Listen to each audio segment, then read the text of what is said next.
Just Business with Steve Thomas and John Worrell. And now, here's your host, Chris Leary.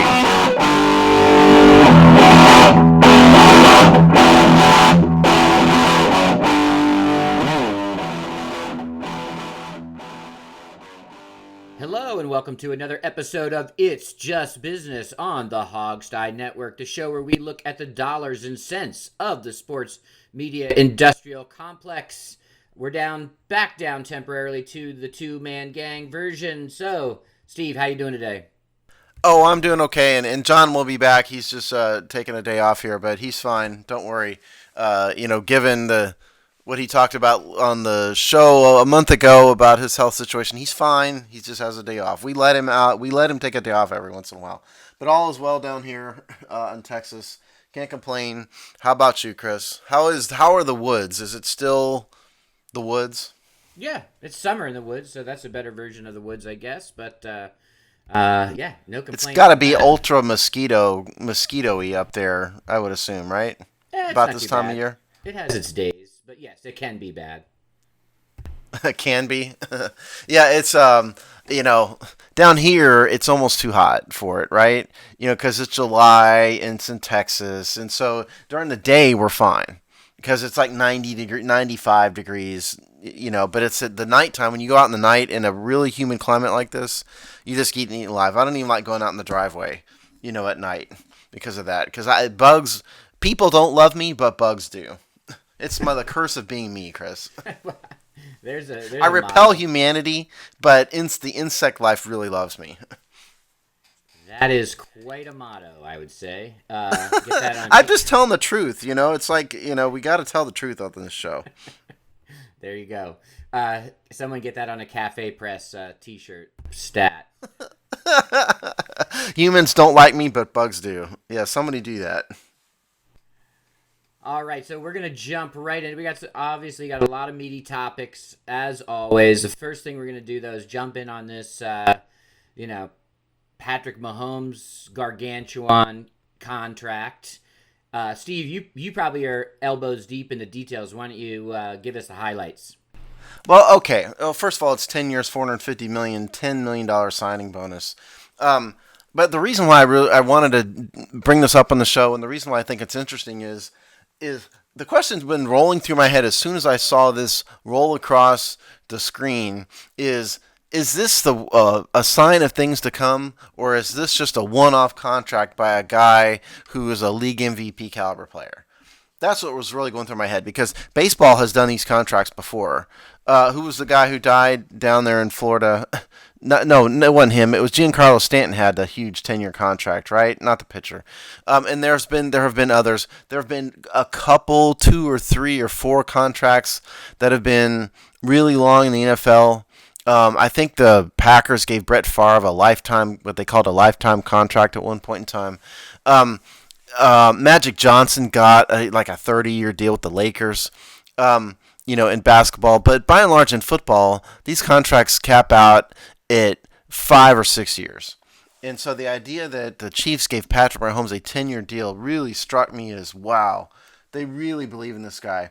And my first thought was this just has to be a 3-year deal, and they're basically prorating out a huge signing bonus. Well, that's not what this is.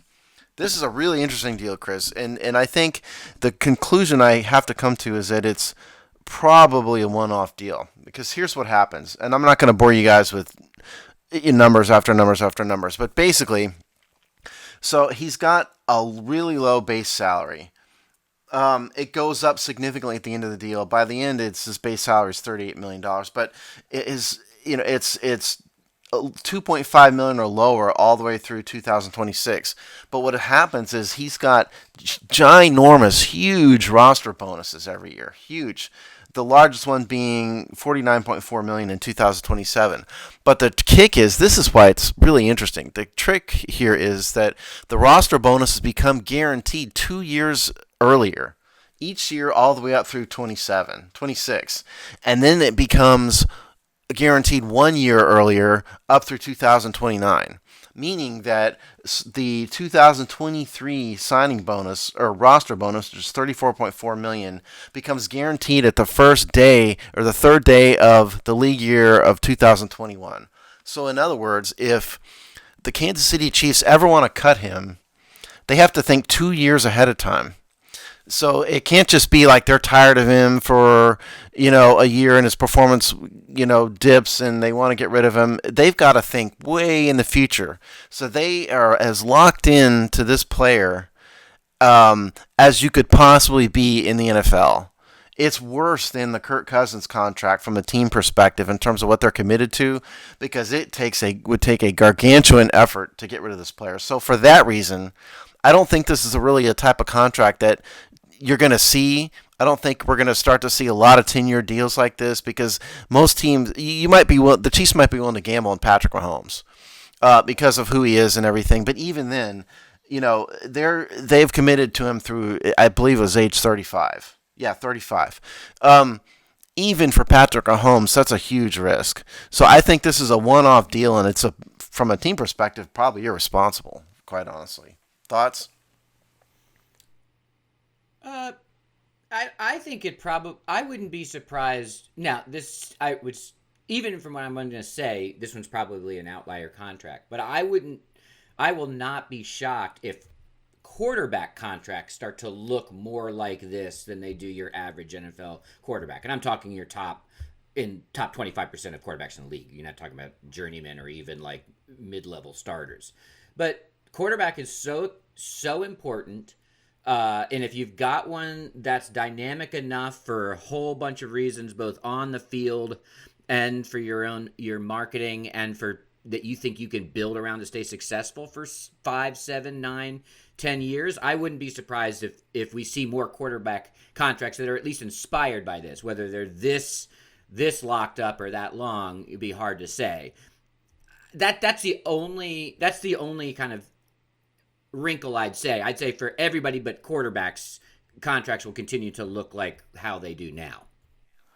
Yeah, the problem with this, I think, from the Chiefs' perspective, is the cap hit for this player gets up to 60 million in 2027.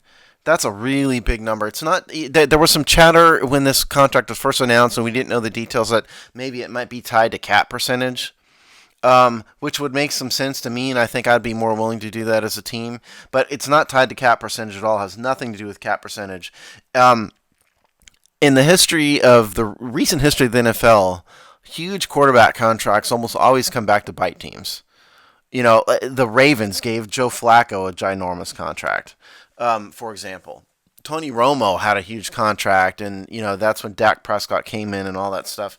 The problem is you can't keep teams together when you dedicate this much resources to a quarterback. Then you start to lose players because you can't afford it under the salary cap. So that's why I'd be a little leery of this. They're really betting that Patrick Mahomes, and maybe is, because there's at least some amateur, know-it-alls on Twitter, at least, who think that Patrick Mahomes may be the greatest player in NFL history. I think that's hugely premature, but be that as it may, if he is that good, yeah, maybe so, because Tom Brady's carried the Patriots for this long.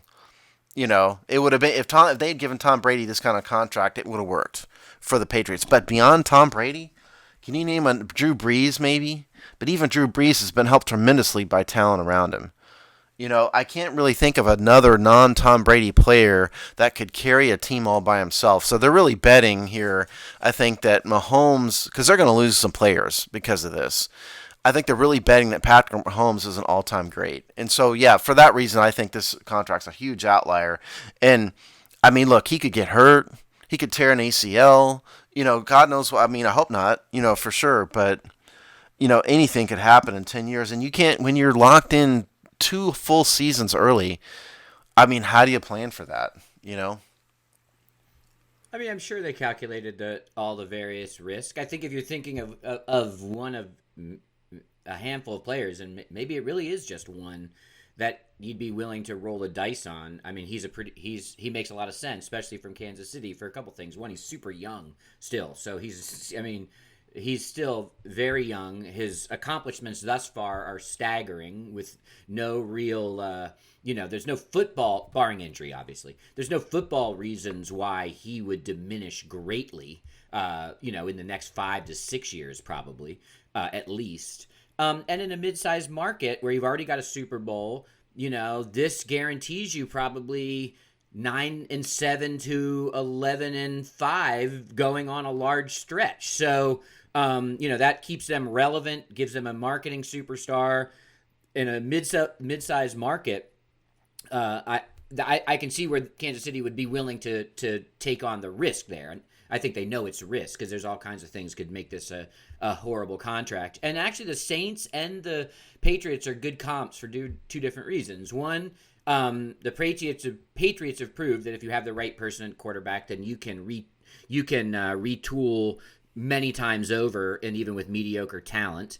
And the Saints have basically also stayed relevant and good and won a championship by by basically abusing the salary cap for all of the Drew Brees era. What they've done to basically overspend and maintain and replenish has been sort of miraculous. I know a lot of cap watchers and stuff don't even understand. They don't even understand how the Saints really do it. It's like voodoo. Yeah, the Saints are like sprinkling fairy dust, on the salary cap out there in New Orleans. But the best comp, I think, has to be the Patriots, because the Patriots are the only team in the NFL that I can think of that have not had big stars other than the quarterback, big stars on offense locked into contracts. How many different offensive weapons have they gone through? Randy Moss is there for a year. Julian Edelman. Before that, it was who's the guy who retired, the little white guy who retired. I mean, they've been through a number of different slot receivers. They've been through a zillion running backs. Every year, there's a new running back there. They haven't ever had the stud like Trent Williams level, highly paid left tackle, even.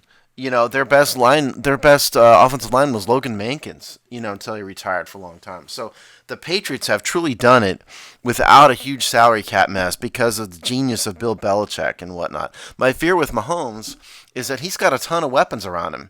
Kareem Hunt, Tyreek Hill, and others. And so what happens when those guys want ginormous contracts? What happens? I mean, and that's the problem is Patrick Mahomes good enough to carry a team by himself like Tom Brady? The Chiefs are betting yes. Maybe he is. I'm not saying he's not. I'm saying that this is a type of contract that you only reserve for all-time greats. I wouldn't even give Dak Prescott this contract. He might demand it, but it's just such a risk. Well, first of all, I think Mahomes is worlds better than Dak Prescott just as a football player. For sure. Yeah, definitely. Well, it also tells me a few things. It tells me that they probably at least are banking or have at least some kind of confidence that Andy Reid's there for a while, because Andy Reid has also proven now with two organizations that he can also build offenses with changing talent. And Mahomes and Reid have been able to prove that they can win a championship with a mediocre at best defense. So they've been able. I think part of this also says there's a certain amount of trust in Andy Reid and maybe an heir apparent that can do the kind of swap out parts that you're going to need to do to make this work. Yeah, I mean, Andy Reid is 62. He's not young, but he's not, over the hill kind of old either in terms of NFL coaches. And listen, I hate to say this is going to sound awful, but Andy Reid sold his soul to the devil a long time ago. I mean, what I mean by that is he had a ton of personal problems. His son got into like drug problems, and one of them died. And that's tragic, and I don't mean to downplay that, but point is, Andy Reid has coached through all of it. And so he's not going anywhere. No, he's a lifer. Given the magnitude of his personal, the tragedy in his personal life, and none of that has pulled him away from the team. He's not going anywhere. And the other thing is, he's clearly a quarterback Svengali. Think about all the quarterbacks. He's Donovan McNabb. He's had a whole host of these guys that he's made better. That shouldn't be better. He's one of the best quarterback coaches in the NFL. So yeah, I mean, I think it's You're right. I think the Chiefs look at it and go, barring Andy Reid having health problems, which he's also had those, but barring that, he and Mahomes together can become the Belichick and Brady of the new era. That's what they're banking on, and so they see this as like you said, relevance, quality contending teams for a decade, and they're willing to pay for it and they're willing to gamble on it. It's just like the problem always is injury, mainly injury. Injury and what happens if you have no offensive weapons around you because you can't pay. You know, it's a huge risk. I get why they're doing it. I just don't think many other teams would be wise to do it. And you have your average decent quarterback, like your maybe low level pro bowl quarterback. He does request a contract like this. I'd laugh him out of the room. It'd only be for an all time great level quarterback like Mahomes.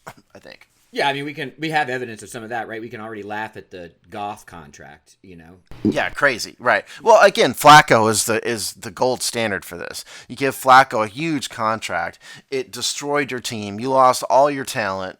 He proved to not be good, and what'd you do? You drafted his replacement. You had to draft a replacement for him in Lamar Jackson. So it's a very interesting deal, but I don't think you're going to see this very often because it's just a confluence of circumstances. Because you were right to bring up Andy Reid. Not everybody has an Andy Reid. Nobody has an Andy Reid. Only a handful of coaches are as good as he is. Would you bet on Dwayne Haskins and Ron Rivera for a decade? I wouldn't. No. No. No, not at all. The one part, and this is sort of the specifics notwithstanding, although there is a fun, they basically put him in a bubble wrap, right? He's got all kinds of clauses about physical activities that he is no longer able to do, which makes a lot of sense from Kansas City's standpoint.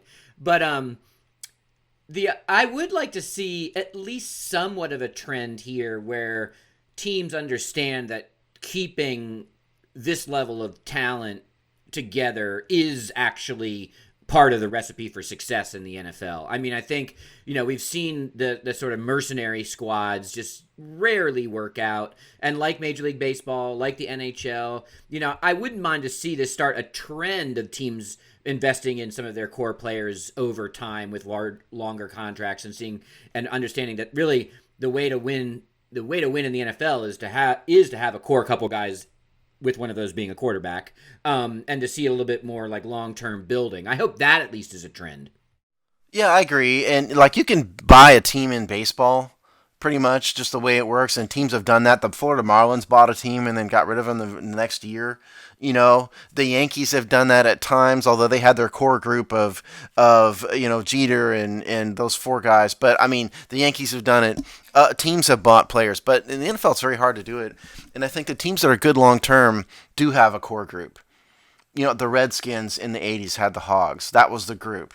The 49ers had a group of talent. The Patriots it's been basically Brady and Belichick all this time. But the other part of that is it's for marketing reasons. Fans get invested in, fans first of all root for the jersey, but they also get invested in players long term. The fans don't want to see mercenaries. What they like to see is a core group of players they root for over time. And so it's by far better for Kansas City to have Reid, Mahomes for a decade. That is really easy to market. Even if they don't win the Super Bowl every year, which they won't, they'll have some down years or down by their standards. But I think it's better for the franchise overall to do that, not just from a football perspective, but from a marketing perspective too. Yeah, for sure. 100% agree that, and especially in a mid-level market, right? If you're LA, if you're New York City, if you're, name your top five, Houston, these kind of places, you can survive that a little bit. But in these mid-level markets, I mean, they need those faces to stay relevant, even in football crazy places like Kansas City. Yeah, and it looks like, by the way, Mahomes' contract did have some specific provisions about what he can and can't do. The contracts generally have a general clause about that. You can't do anything dangerous but Mahomes has been known to be a bit of a thrill seeker in that regard. And so I don't blame him for saying, okay, you need to wrap yourself in bubble wrap whenever you're not at the facility. I don't blame him for that. But yeah, the mid-level market thing, yes, absolutely. Look at the Oklahoma City Thunder in the NBA. back when they had the trio of Harden, Westbrook, and Durant, real easy to market that group. When you have a small market, like Oklahoma City, whereas you put that in New York, it's not to say the fans wouldn't root for him, but it's a different vibe and a different feel about how the fans treat that kind of situation. L.A., Chicago, all that. So yeah, I mean, Mahomes is going to become the king of Kansas City. If he's not already, he's the king of Kansas City for the next decade. Now the question is going to be is, he's an athletic guy. I mean, what happens when he gets to be age 33? You know, and now you got a dude with 60, between a 50 and $60 million cap hit every year, who's not quite performing as well. Andy Reid 70, now. It could really fall apart quickly. It could get ugly fast in the later years, but I think that's just a gamble they're willing to take. Obviously, they're willing to do it.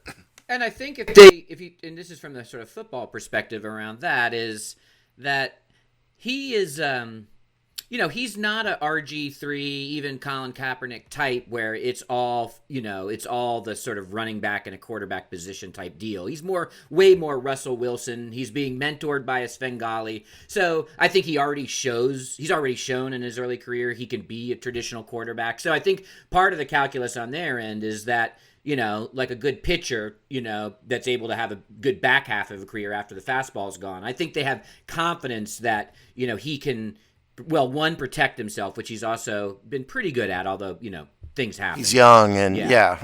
And, but I do think they think he can transition his game. I think they have confidence in that. Yeah, clearly they do. But the overlying question, it sounds like we're both in agreement that this is going to be a rarity. In terms of this level of commitment, do I think you should commit to your quarterback? Yeah, it's better for everybody if you have a solid franchise quarterback for sure. But the point is, I'm trying to get across to people here, and Chris, I know you understand this, but this is an all-time great level quarterback. That's what they're betting on, and it's not just because of the big number. Because I could design a contract that has a huge number like this that the team isn't locked in like this. It's the fact makes it different is the fact that these annual roster bonuses are guaranteeing years in advance, and they're so big that his dead cap money is so enormous that they just cannot cut this guy. And I didn't go into the trade money so much that they probably can't even trade him some of these years. They are truly committed to this player. It's as close to a fully guaranteed contract as you're going to get. At least for 5, 6, 7 years it is. Toward the back end, it's when it starts to be these roster bonuses guarantee the year before and then the same year, then it's a little bit easier. But it's almost fully guaranteed in a practical reality sense. They've basically fully guaranteed like 6 or 7 years of it, which is incredible. It's almost like the Kirk Cousins deal times 3. In terms of length. It's a different structure, but yeah, it is. Yeah. In terms of the lock-in. It tells me two things, too, that probably were in Kansas City's thought process. One, and these are all risks and bets on their part, but that the next TV deal is going to be staggering, that football will continue to dominate, and that the salary cap will expand as part of that. So that's part of their calculus as well. And so, listen, current realities, a bunch of things could take that south, and then they'd be really, really screwed. But I do think that they're also forecasting out 4 to 5 to 6 years about what that may look like, and where they're probably making educated guesses about where the salary cap will go and be, etc. Well, it's odd you mentioned that. Because there's a lot of salary cap consternation going on in the NFL right now. With the coronavirus pandemic and whatnot. The salary cap is a projection of revenue for the coming year, and then the players and the owners split the profits. That's what the salary cap is.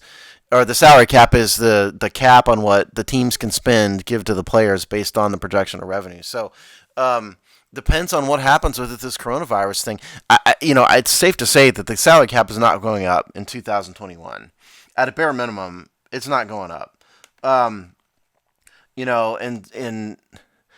the Mahomes' contract does not get really big in terms of cap it until 2023. His cap it then is 42.45 million in 2023. That's a huge, ginormous number.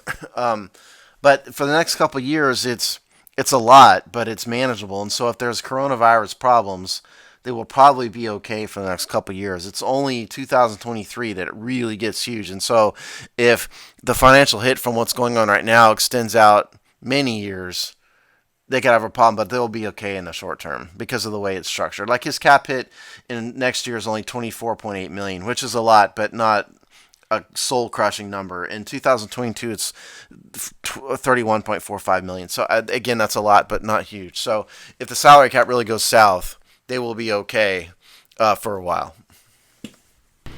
Well, good for Kansas City. That was the one. That was the one thing that I was a little bit surprised about was now, right? Because he's not. There really wasn't. I mean, I can understand wanting to lock him up, make him happy, all those. I understand that, but I almost. Why the urgency? I think if I was the Chiefs and I even knew I might want to do something similar to this, I might have waited till 2021, right? Because he's on. When does he hit? When do they have to start worrying about franchise? Well, before this contract, worrying about franchising him. He still had a year, Well, two. well, this is the last year of his rookie deal. Oh, okay. But he was a first round draft pick, so they had the fifth year option, which would have been next year. But so what they were trying to do is not make him a lame duck. They don't want to insult the guy by having to do the fifth year option on a player like this. So this was the time to get and to actually this was the right time to get it done, knowing that you don't want to go into with the quarterback this valuable. You don't want to go into the fifth year option stuff and create a bunch of ill will and all that. Yeah. So No. All right. I thought he was a year. Yeah. I thought that he was a year behind in that cycle. No, no, no. Yeah, no. This was the right time. Well, there you go. Well, as Steve meant, well, so the parting shot in here is congratulations to Patrick Mahomes and maybe 4 to 5 generations thereof. At least. So good on all of them. But Steve brought up that the NFL's got that obviously has many coronavirus issues, but as we saw in the other major sports, team sports at least, they've started to have to figure out some kind of temporary labor agreement to get through at least this season.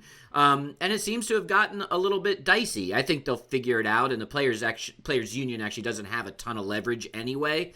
And probably saber rattling and whatnot is probably their biggest piece to get maybe a little bit of what they want. But they certainly don't have a plan yet, right, Steve? No, they don't, and the NFL, truthfully, doesn't have a ton of leverage either. What started the consternation is apparently the NFL has proposed escrowing a portion of player salaries for this year in light of the fact that revenues will be down. We've talked about this forever on this show.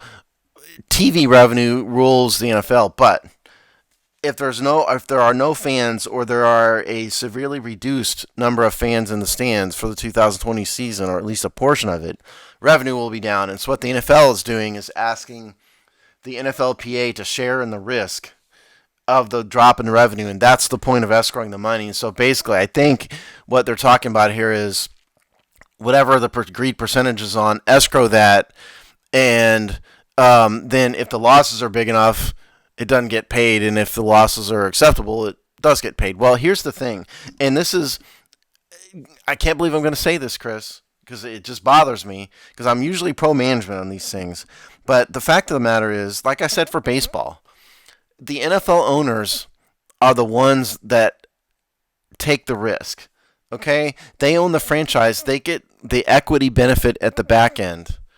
The players are not owners. The players did not take the risk, and it is not the right thing to do to ask the players to share in the risk of financial loss when they are not equity partners. And so I would advise NFLPA to say absolutely not, hell no, to something like this kind of proposal. Escrow the money? No. We don't own the league. You own the league. You get the benefit and you take the risk, not us. We're just employees. And that's what I would tell the NFL. Now, the other part of this that's just downright laughable is apparently there was a Zoom conference call, or a conference call rather, with the NFLPA this week, and some players, I forget who reported this, Josina Anderson maybe, I think it was, reported that some of the players were asking whether they should strike because of the NFL's, in their view, disregard for safety precautions because of the coronavirus pandemic. That's laughable, okay? The CBA has anti-strike provisions in it that expressly prohibit the players from striking. So if the players went on strike, the NFL marches down to federal court tomorrow and gets a restraining order that breaks a strike. They can't strike. It's just laughable to me that players actually so don't understand the contract that they signed that they think that's an option. You know, it's just mind-boggling to me that any player would ask that. They can't strike, so that's not the point. That just won't happen. But yeah, I mean, they're at the stage where the Major League Baseball was like a month ago. We got to figure out the finances, and the MLB owners wanted the players to share in the risks, as do the NFL owners, but neither one of them are going to get their way because that's just not the way it works.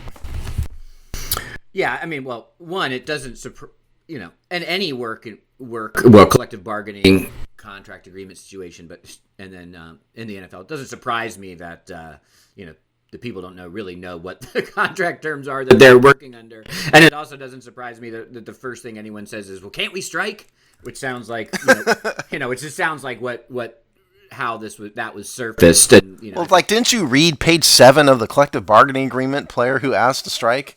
I just don't understand how you could be this obtuse about the collective bargaining agreement.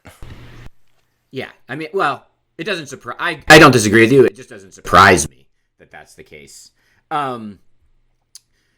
Yeah, we'll see. I mean, I think they'll get it figured out. I know that. I know a hallmark of the kind of counter proposal that the players union did come back with was basically, how do you spread the loss of this season out over multiple years, a decade? So I think sort of like it seems like their game of badminton around the escrow issue was pay this year as is, and then you're gonna have to figure out a way to finance the loss over the next decade. Yeah, basically they're talking about smoothing the salary cap out to avoid a huge dip this year or next year, and then just passing the loss off on future years. So basically, that things stay stagnant for the next several years until the losses of this year are recouped. That's kind of what they're getting at, and it depends on what kind of loss the NFL's talking about. They might. What I think they're probably talking about now, truthfully, is just a reduction of profits, not really a loss, per se. If they're talking about loss, like a financial loss, that's a different story. Yeah, they may have to finance that, but there may not be anything to finance. If the loss of ticket revenue is low enough to where they're still going to make a profit off the TV money, then there's nothing really to finance. It's just the owners wanting to keep their profits higher. You know. So it depends on what they're talking about. I don't know if anybody really knows. That hasn't really been made public as to the scope of the financial reduction as a result of the lack of ticket sales. My guess is that it's probably not a real loss. That'd be my guess. As long as 16 games happen, as long as I win the bet, the season goes on, and 16 games gets played, my guess is we're not talking about an actual loss. Although the owners will always like to try to claim one. Yeah, of course.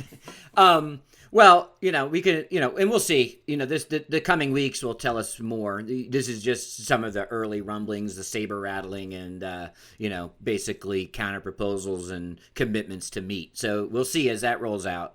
Probably. Well, the other thing is that training camp has not been. Procedures for training camp have not yet been established, so they are negotiating kind of all of it right now. Just from a hog site perspective, we normally have training camp all worked out by this time. The Redskins have announced the schedule. They've asked that we already normally by this time we've already submitted our credentials requests. They've been approved. We know what time practice is going to be there. The whole thing is set out. None of that has been established, and I did ask the team, the Redskins. about this, and they said, well, the league is going to dictate something at some point. We don't have anything to tell you right now. That's what they told me. And so all of that is kind of tied in to the larger issue of how do you deal with the health related issues. Because, the NBA's process is humongously complicated. I mean, what the NBA is doing to pull off the end of the season, there's a lot of. Did you really look at this? The steps that they're going through, it's very, very complicated. And it's probably an order of magnitude more complicated with the NFL because there's so many more players, people involved. So there's a lot of issues that need to be negotiated, and the salary, what to do about the money is just kind of a part of it. Oh yeah, I mean, and then also this issue around like the level of testing that you would need, and are you taking those tests away from the general public or frontline workers? I mean, that's a little bit easier to manage in NHL or NBA, but Major League Baseball, which obviously has a bigger set, and then the NFL, I mean, what's the essential staff of a working NFL team? Is probably in the hundreds, right? When you think of training and everything that's associated, maybe two Maybe not that. I don't know if it's that big, but it's a lot bigger than basketball and baseball for sure. Right. So just the order of magnitude in terms of how many tests you need, and that already is becoming an issue. Like if you're gonna do 3 times a week tests of everyone who's involved in running the NFL franchise at 30 times 32.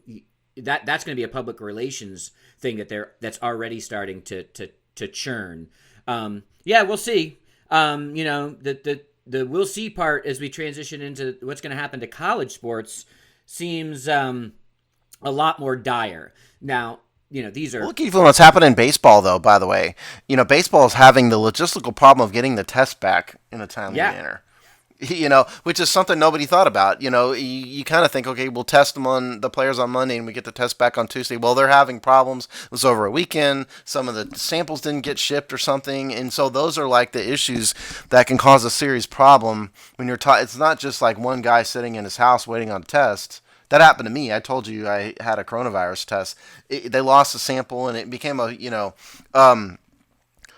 they, but when you're talking about 25 players, and there's millions of dollars on the line, that becomes a much bigger logistical problem that you just can't really plan for. Yeah, no, we had three teams, including the Washington Nationals, suspend practice basically when the tests weren't coming back fast enough. So, yeah, and there's supply chain issues. I mean, there's all kinds of things you need to do these tests, and those will start to dry up just because of the demand. I mean, so there's all kinds of logistical issues. Well, and with the staff issue, the NBA procedure was that the teams could bring 37 people down to Orlando. And for those of you who aren't aware, the NBA has moved to Disney World, and so they've taken over every Disney World hotel basically down there, and the teams are allowed to bring 37 people, and that's a combination of there's just a limited amount of space at Disney World, and the risk of having more people, combined. Now the 37 counts the players, and so that leaves 20 staff and coaches positions, and so teams have had to make cuts on who they're bringing for important people, and so that's going to be, again, if the NBA or the NFL does something like that. It's orders of magnitude more difficult because the organization is so large, as Chris said. Yeah, it's kind of mind-boggling. And college sports, I'd say for the fall at minimum, is in deep jeopardy. We're starting to see now. Obviously, from a college perspective, they've got to manage it like it's all sports, and they will. But I think for all intents and purposes, the biggest one for our purposes and for the fiscal purposes of these universities, and the one that they have to think about the most and is the most difficult to cancel, is going to be obviously the college football season. We've seen some stuff already happen. The Ivy League has suspended all fall sports, including their football. Now, that's obviously not big-time football, but those are big-time universities, so that's interesting. And I think the is it Pac-12 now, right? Pac-12 or Pac-18 or whatever, how many Pac It's Pac-12. And the Big Ten which you don't get much more legendary, long-term, historic college football conferences than the Big Ten, honestly.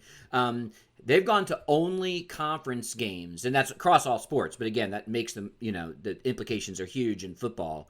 So they're already starting to basically these leagues that are leagues within them in themselves are starting to say they're starting to close the bubble and see, can we salvage something by only playing conference games.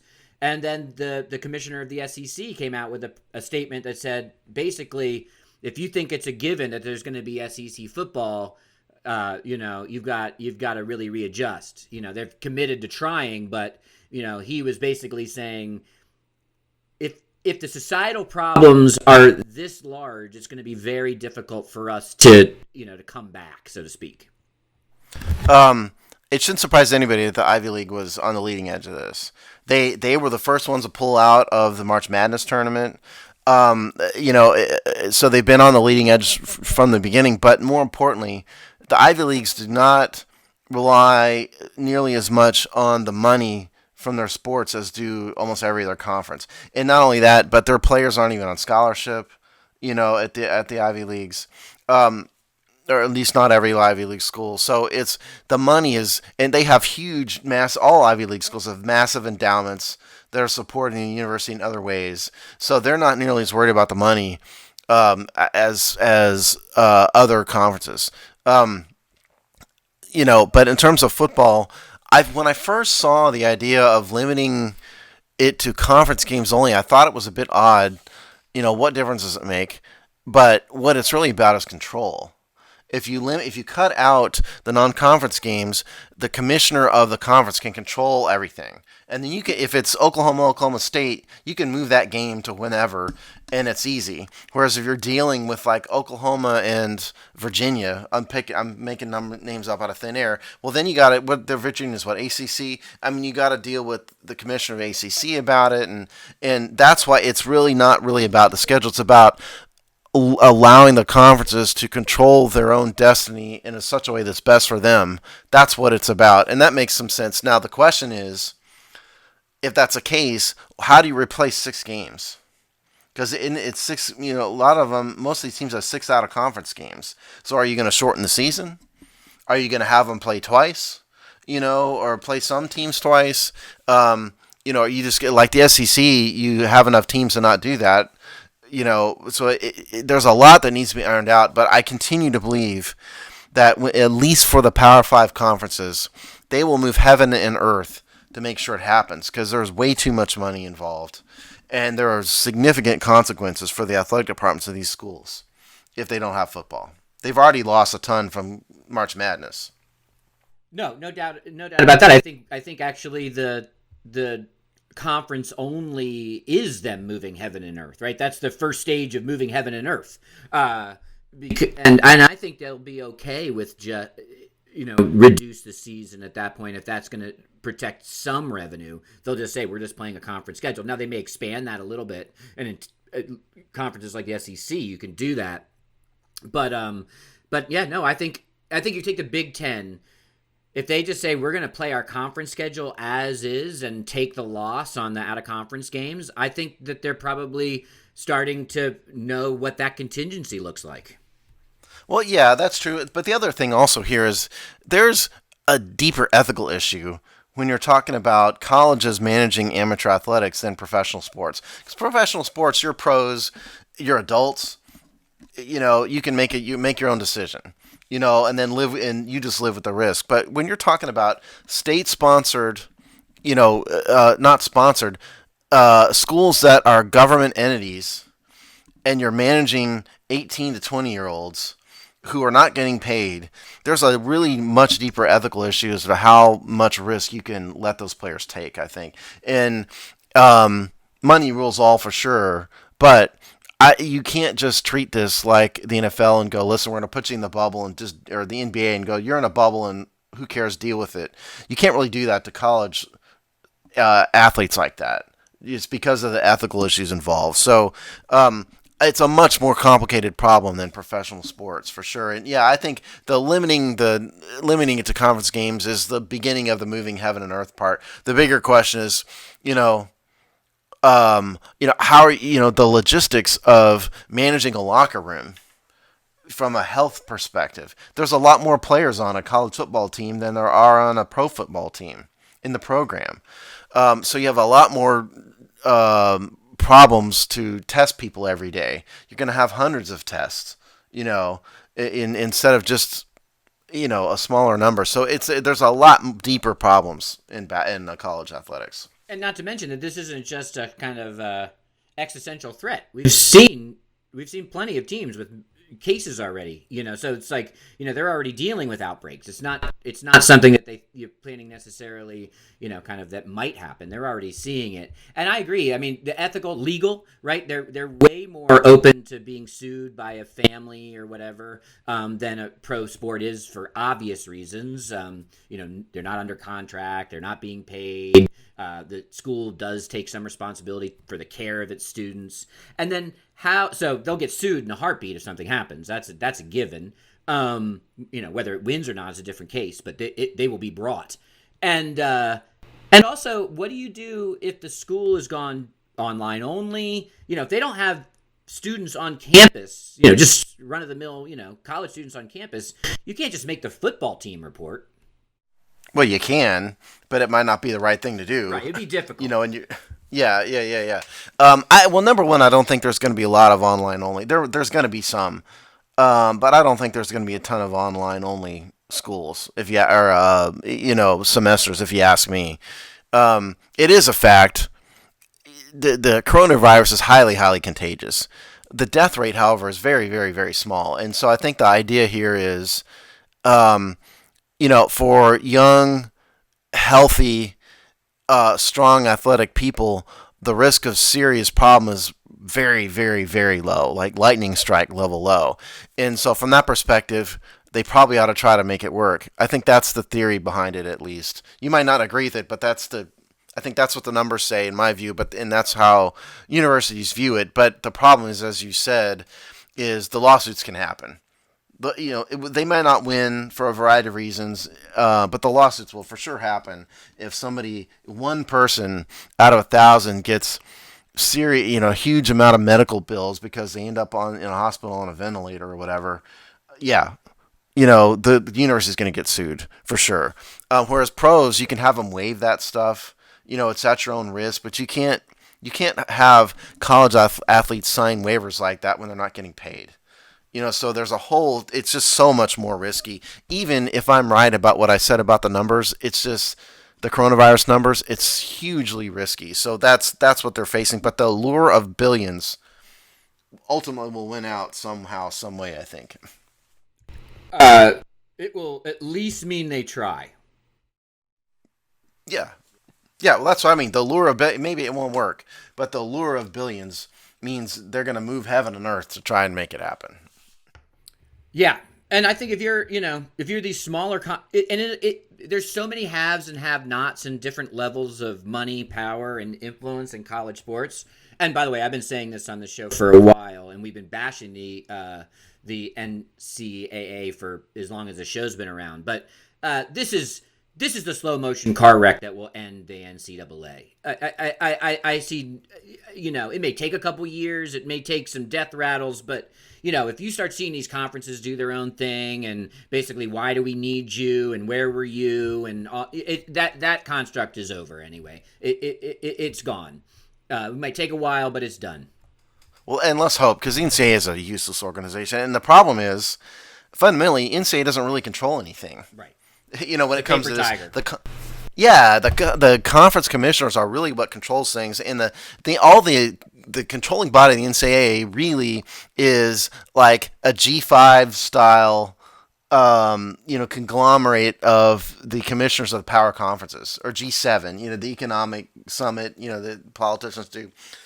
That's what it is. Now, the other part of this, Stanford University discontinued 11 sports this week.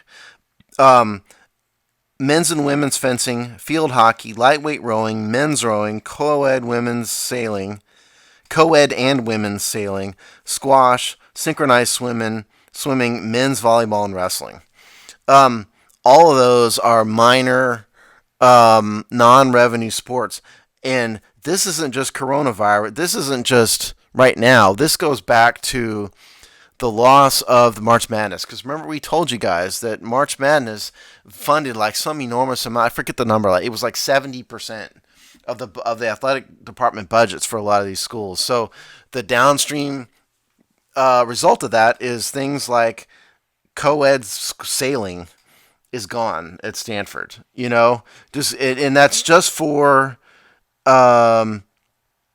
And what they've announced is they're discontinuing the programs at the end of the 2020-21 academic year. This is just the first. I would be surprised if other universities don't have to do this also. Oh yeah, I mean, I think it's almost a given. I think there's no doubt that they're going to have these things. Um, And remember, there's Title IX, and so part of it is you can't just dump all the non-money revenue generating women's sports. You got to make it equal from a numbers and financial perspective, both legally and for PR reasons too. Because you certainly don't want to be seen as just dumping all over women's sports. So you got to make, even if Title IX numbers work out. But remember, Title IX, it's not 50-50, but Title IX requires there's a legal balance between men's and women's sports, and so they've got to do both. The only one on here that surprised me a little bit was wrestling, because wrestling's a little bit more high profile. They have at least some revenue in that because it does get broadcast somewhere. So that one surprised me a little bit, but I think that is probably a Title IX sacrifice, would be my guess. yeah, no doubt about that. And Stanford, that's not a. I think could be wrong, but if I'm wrong at this statement, they're still high up there. They're one of the most winning. If you look across all sports, they're one of the most winning college athletics programs in the country.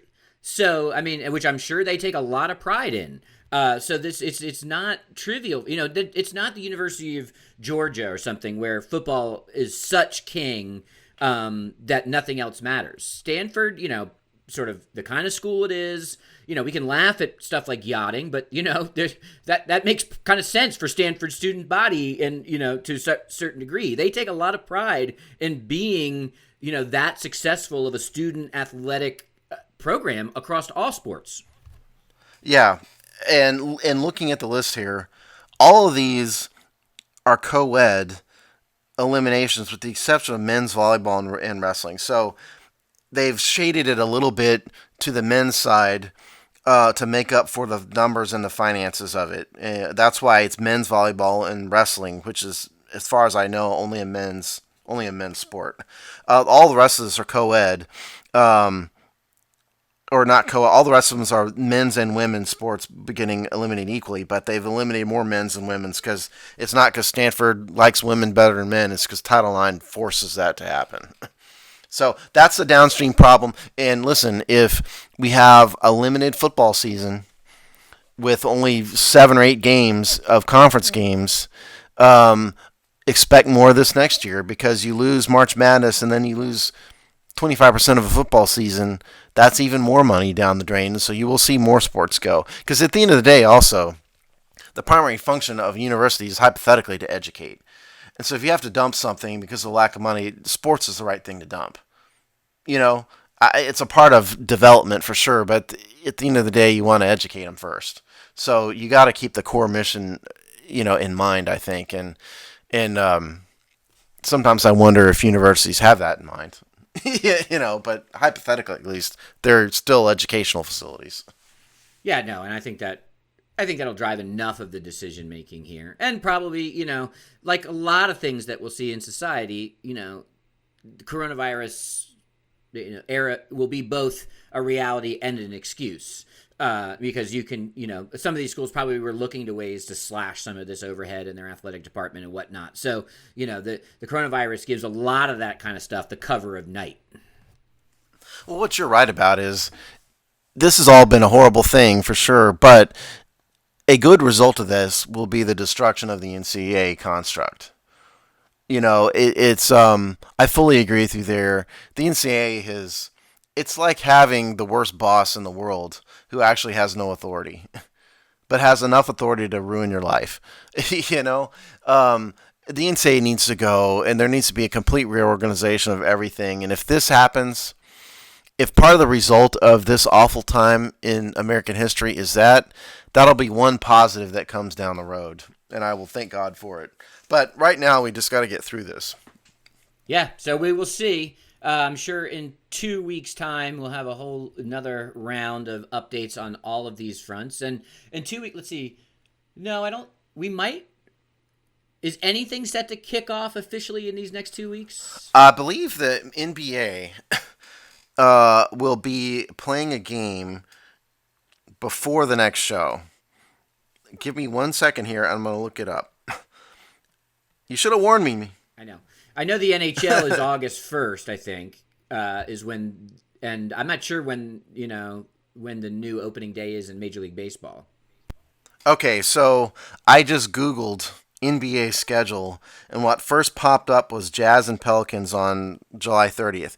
Now, so that won't be before our next show, but Major League Baseball, I believe. Yeah, okay, Major League Baseball is the 23rd. So we will have, that's Yankees Nationals on the 23rd of July. So before the next show, we will have live baseball, hypothetically. Right. So that'll be interesting to watch. So that's one. That's one to track before we meet again. Steve, what's going on in the Hogsty world? Theoretically, you're starting to probably ramp up. Well, we're trying to figure out what to do about training camp.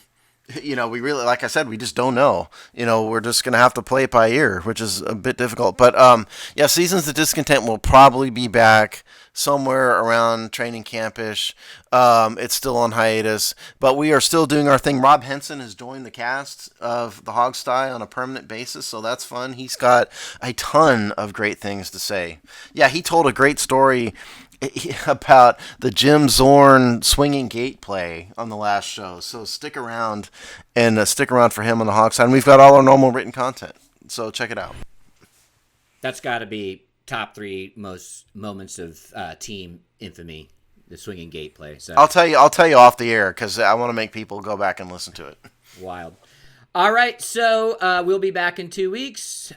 See you then.